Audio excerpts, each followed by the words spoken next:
जय भीम सभी साथियों को। आप मुझे जानते हो? नहीं जानते होगे, लेकिन आप इनको ज़रूर जानते होगे। आप मेरे बाजू में जो देख रहे हैं, इनका नाम है श्याम रंगीला। नाम तो सुना ही होगा। उत्तर प्रदेश में वाराणसी, वहाँ से निर्दलीय प्रत्याशी हमारे वर्तमान में प्रधानमंत्री श्री नरेंद्र दामोदर मोदी जी के सामने खड़े होकर चुनाव लड़ रहे हैं। निर्दलीय प्रत्याशी हैं ये कॉमेडियन हैं और इस बार चुनाव लड़ रहे हैं वाराणसी से, जो कि हमारे प्रधानमंत्री जी, हमारे देश के प्रधानमंत्री हैं, उनके विपक्ष में खड़े होंगे आमने सामने। लेकिन इनको पता ही नहीं था कि सामने वाला व्यक्ति कौन है और किसके सामने हम चुनाव लड़ रहे हैं। सामने वाले व्यक्ति का नाम वर्तमान प्रधानमंत्री श्री मोदी साहब हैं, जो कि अपनी जीत के लिए नामांकन रद्द भी करवा सकते हैं, भरवा भी नहीं सकते। यही हुआ इनके साथ कि जब ये नामांकन भरने गए तो उनको पहले दिन भरने नहीं दिया। जब इनका नामांकन भर गया तो इनका नामांकन रिजेक्ट कर दिया। क्यों कर दिया? क्योंकि इसने कह रहे हैं कि समय पर एफिडेविट नहीं दिया था। यही कारण है कि इनका नामांकन रद्द कर दिया गया, कैंसिल कर दिया गया। सच्चाई आपके सामने है और अब मैं नहीं, श्याम रंगीला जी खुद ये बात बताएंगे। देखिए इस वीडियो में। दोस्तों, बहुत दुख की बात है और मैं इस समय आपको कारण बता रहा हूं। बहुत सारे लोग मुझे पूछ रहे हैं कि कारण क्या है इसके पीछे का। कारण मैं ये बता रहा हूं कि हमें एक एफिडेविट के लिए बोला गया था और एक शपथ जो है ना, ओथ, वो उसमें नहीं टिक लगाया उन्होंने कि इसमें आपने शपथ नहीं ली है। जब हम बाहर निकले, वकील साहब ने देखा कि इसमें शपथ का लगाया हुआ है और इसमें एफिडेविट का लगाया है। तुरंत हम गए, हम अपडेट नहीं कर पाए रात को 9 सवा 9 बजे तक कि हमारा नॉमिनेशन हो गया है। लोग बहुत इंतजार कर रहे थे, कॉल्स आ रहे थे। हमने सबसे पहले एफिडेविट बनवाया है, क्योंकि उस जो स्लिप हमें दी गई उस पर टाइम लिखा हुआ था कि 14 मई को आप 11:59 तक आप एफिडेविट जमा करवा दीजिए। हम वहां पे डीएम ऑफिस में रात को 10 बजे पहुंच गए थे। ये आप सबसे पहले वो स्लिप देख लीजिए। ये वो स्लिप है जिसके अंदर साफ साफ लिखा हुआ है कि 14 मई को 11:59 तक आप दे सकते हैं। हम वहां पे 10 बजे पहुंच गए थे। हमने संपर्क किया, वहां पे जो है डीएम साहब थे नहीं, तो जिन्होंने साइन किया था वो थे। उन्होंने बोला कि आप सुबह आइए, अभी इसमें कुछ भी नहीं हो सकता, आप सुबह आइए। तो हम वहां पे इंतजार करते रहे। अब ये जो वीडियो मैं आपको दिखा रहा हूं, ये वहां पे बनाया हुआ है और लगभग ये 10 बजे के करीब का वीडियो है। आप ये वीडियो देख लीजिए। हाँ, डीएम साहब आ जाते हैं, डीएम साहब से बात हम लोग करेंगे। तो सर कुछ तो होना चाहिए ना कि 9 बजे यहाँ पे 10 बजे आए थे, कुछ तो होना चाहिए ना। मैं तो उधर कर रहा हूँ सर, आप इधर हट जाओगे तो मैं इधर की कर लूंगा, ऑफिस की कर लूंगा। मेंटेन हुआ नहीं है, यही समझ। एक बार फोन का एक बार बटन दबाइए, लॉक वाला, टाइम डेट देख लेते हैं। तो टाइमिंग वाला वो कर लीजिए।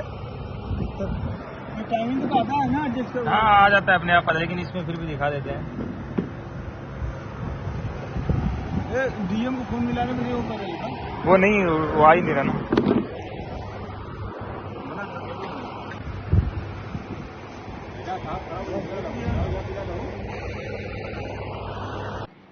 इस वीडियो में आपको साफ दिख रहा है कि हम डॉक्यूमेंट लेके पहुंच गए हैं और वहां के अधिकारी जो हैं वो हमें बता रहे हैं कि सुबह आओ आप।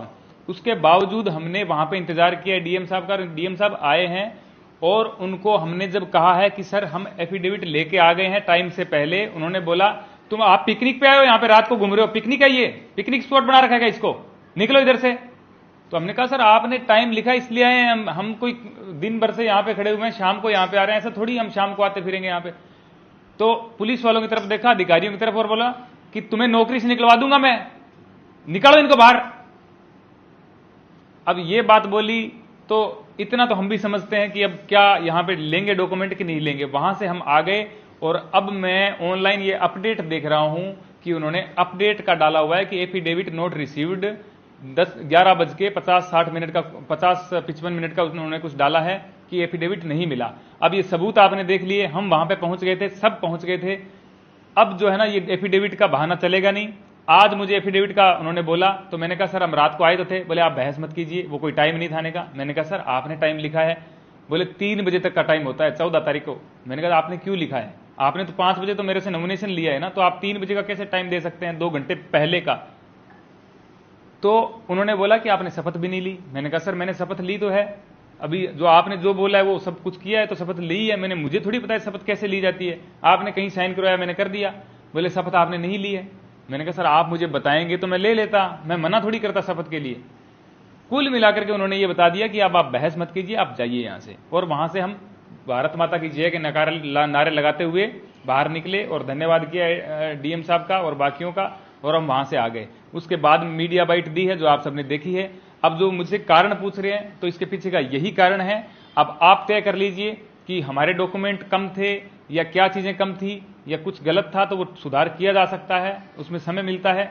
हमने विद इन समय के अंदर वहां पे प्रोवाइड करवाए डॉक्यूमेंट, लेकिन कोई रिसीव करने वाला नहीं था और उसको एक पिकनिक स्पॉट हमारे लिए बना करके उन्होंने डांट के भगा दिया। ये सच्चाई है। रात का वीडियो रिकॉर्ड किया हुआ इसीलिए किया हुआ है कि मुझे पता था कि ये होगा, इसलिए मैंने रिकॉर्ड किया।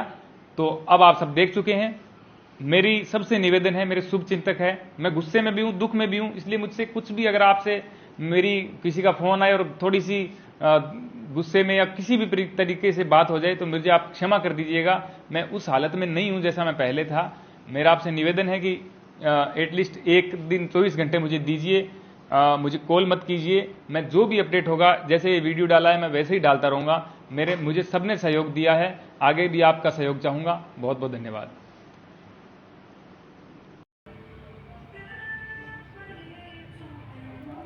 देख लिया आपने इस वीडियो को।